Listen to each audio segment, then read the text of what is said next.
Olá, boa tarde. Eu sou a irmã Isabel Martins, do projeto CS Aprender a Dizer Sim. Olá, boa tarde, Veríssimo, então. Olá, eu sou a Júlia. Eu sou a Máxima, olá. Nós, os seres humanos, somos uns seres perguntadores. Nós gostamos muito de fazer perguntas.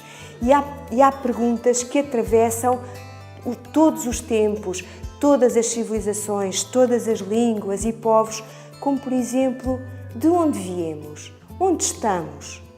De quem somos nós?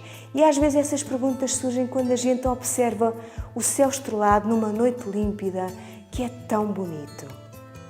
Eu gosto de ver as estrelas. Quando olho para o céu, sinto que está alguém lá em cima a olhar por mim. Eu acho que existe um mundo tão grande e nós não conhecemos quase nada. O universo é tão grande. Sim, eu também gosto muito de olhar o céu estrelado. Quando olho assim para o céu estrelado, e era uma coisa que eu gostava muito de fazer, particularmente quando era pequena, ou à porta da casa dos meus avós, quando eu olho o céu estrelado, eu penso assim, quem somos nós no meio disto tudo? Este ser humano capaz de amar, capaz de se conseguir relacionar com outras pessoas. Capaz de pensar. Que também escuta. que também ri, não é? que também chora quando escutamos, que também dança, que canta. Este ser humano fantástico. Quem somos nós? A ciência dá-nos uma grande ajuda. Os cientistas são aquelas pessoas que estão sempre a colocar perguntas e à procura de respostas para responder a essas perguntas. E eles vão-nos dando dados. Não têm dados definitivos, mas vão-nos dizendo o que é que em cada momento é mais aceite. E neste momento o que é mais aceite é que o universo surgiu Há cerca de 15 mil milhões de anos atrás. Há imensas teorias sobre isso, mas a mais aceita é a teoria do Big Bang, que aponta para uma grande explosão inicial. Mas já a espécie humana só surgiu há 5 milhões de anos atrás.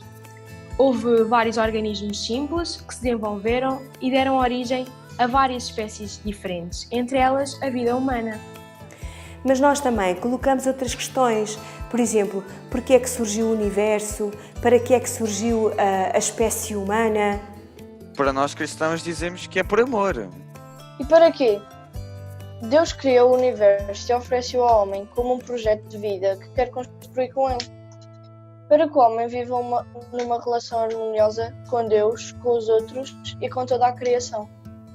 O poema bíblico da criação dá-nos pistas importantes sobre isto.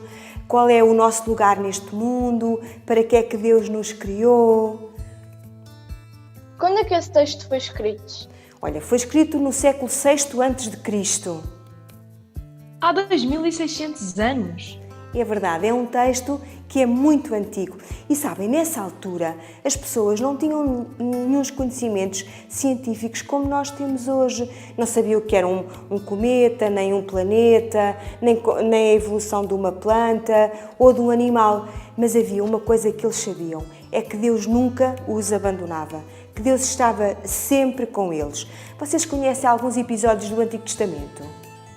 Eu conheço a história do Sansão e da Dalila, em que lhe cortaram as tranças e ele perdeu as forças. Eu conheço aquele em que Deus ajudou Moisés a tirar o seu povo do Egito para irem para a Terra Prometida. É muito interessante vocês trazerem esses dois episódios. Sansão foi alguém que governou o povo de Deus em nome de Deus. E pelo seu governo, o povo ficou a saber que Deus nunca o abandonava porque o conseguiu libertar dos inimigos. E algo semelhante tinha acontecido antes com Moisés, quando, através de Moisés, Deus tinha retirado o povo do Egito, onde eles eram escravos, e eles ficaram a saber que Deus estava sempre, sempre, sempre com eles.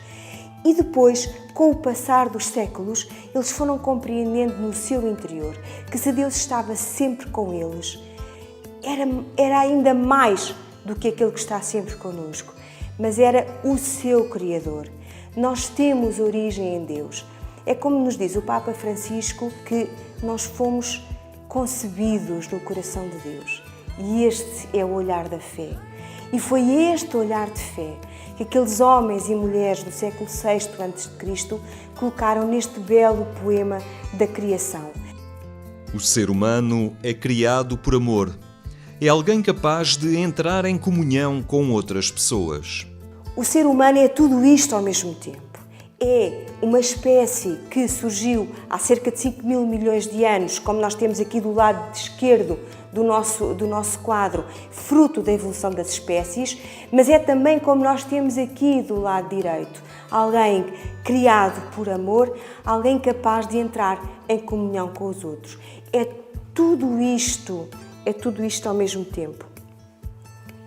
Reparem que há aqui uma linha tracejada, o que significa que tanto os dados da ciência como os dados da Bíblia não são dois campos estanques.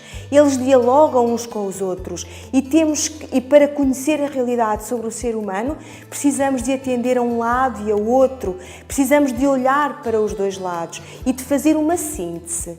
E os Papas ajudaram-nos a compreender esta realidade. Mas como? Olha, o Papa João Paulo II usou a imagem de um avião. Um avião? Sim, um avião quantas asas tem? 2. E para que é que ele precisa das asas? Para dar estabilidade ao avião para poder voar. E acham que ele pode voar só com uma asa? Não. Nope.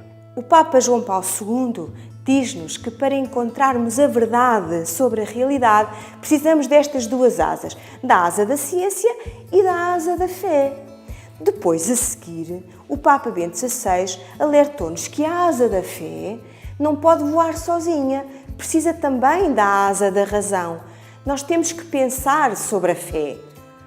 E o Papa Francisco alerta-nos para o facto de a asa da ciência também não pode voar sozinha, ela precisa da asa da fé. O que é que isso quer dizer? Quer dizer que a ciência não é absoluta, ou seja, a ciência, o avanço do conhecimento científico tem que servir para também o avanço e o respeito da dignidade de todas as pessoas, porque todas as pessoas têm dignidade. Mas existem cientistas crentes? Sim, há muitos cristãos que são cientistas, grandes homens de ciência, de toda a história da ciência, foram e são padres, monges, homens e mulheres de igreja. Vocês até sabem que o Vaticano tem no Arizona um telescópio muito grande, onde estão telescópios de outros cientistas e que há muitos cientistas lá que continuam a investigar a origem do universo e a origem da vida. Esse pode ser um bom tema para investigar, se vocês tiverem curiosidade.